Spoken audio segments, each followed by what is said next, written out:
Magnetism के भी notes कर लिए और मैग्नेटिक इफेक्ट ऑफ करंट के, और मैग्नेटिज्म और मैटर के भी कर लिए थे। टाइम बहुत ज़्यादा लग गया, 4-4-5 हो गए। अब इसको रिव्यू करते हैं।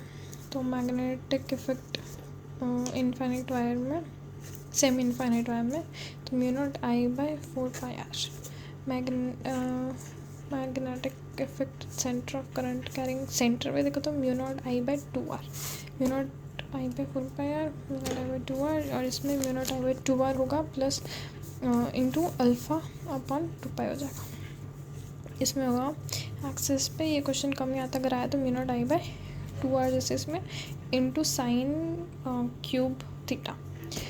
और फिर ampere circle law, B dot D L equals mu naught I enclosed, I inside, और current carrying infinite hollow cylinder.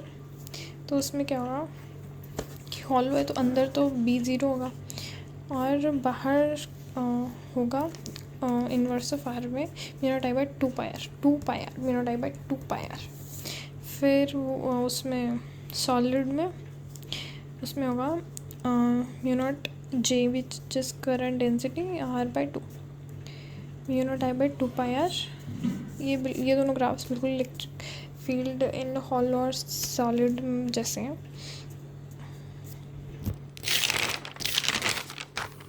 Electric field in hollow shell बोल लो या फिर सॉलिड में बोल लो।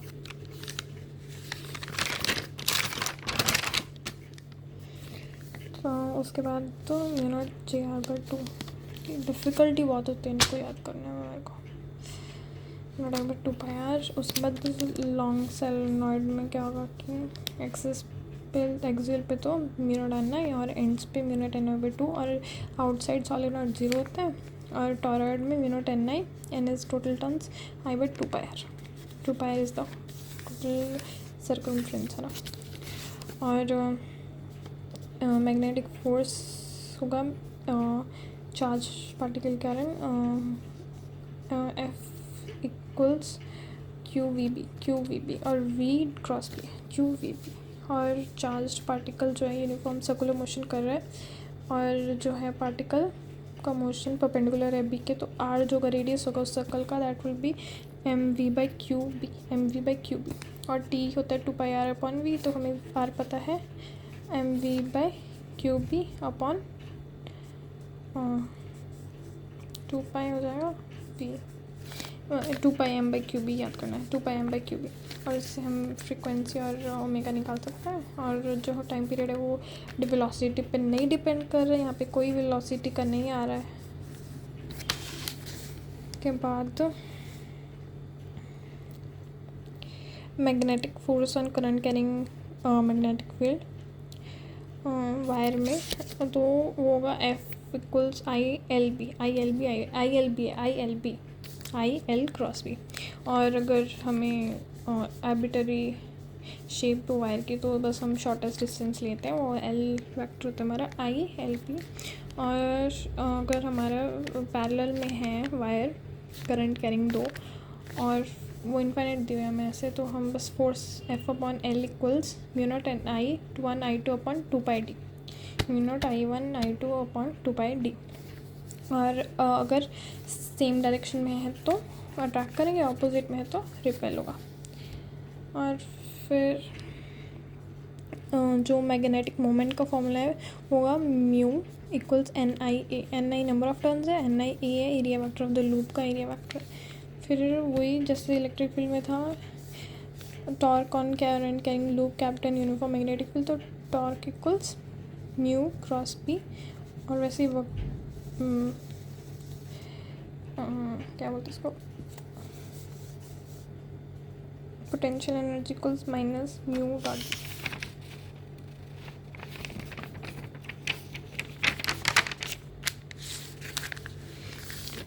मैग्नेटिज्म मैटर का होगा कि मैग्नेटिक फील्ड लाइन्स जो होती हैं वो इंटरेक्ट नहीं करती, क्लोज लूप फॉर्म करती हैं।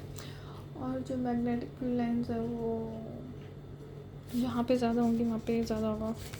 और dipole in uniform magnetic field देखें तो उसका टाइम पीरियड का फॉर्मूला होता है 2π√I/mb। m है मोमेंटम, मैग्नेटिक मोमेंट, और I जो है हमारा मोमेंट ऑफ इनर्शिया है, b हमारा मैग्नेटिक फील्ड है।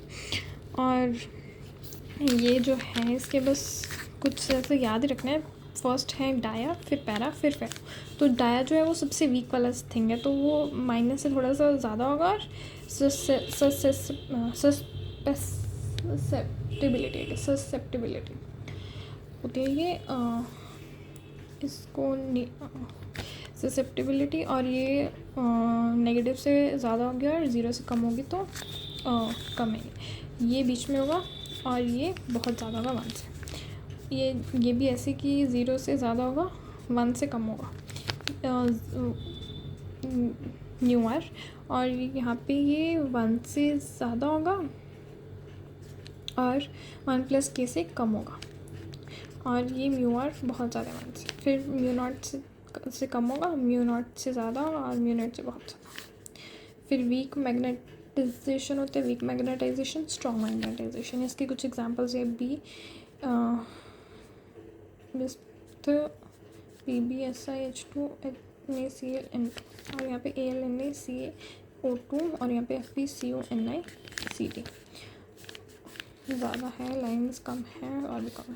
Weak tendency, strong tendency, moment and magnetic field. और फिर मैग्नेट वीक रिपल्शन होता है, वीक और यहाँ पे स्ट्रॉन्ग अट्रैक्शन। हो गया ये। और अब I will start with periodic table. अभी मैं कोई भी कुछ टाइम वेस्ट नहीं करने वाली हूँ, पीरियोडिक टेबल जल्दी करूँगी।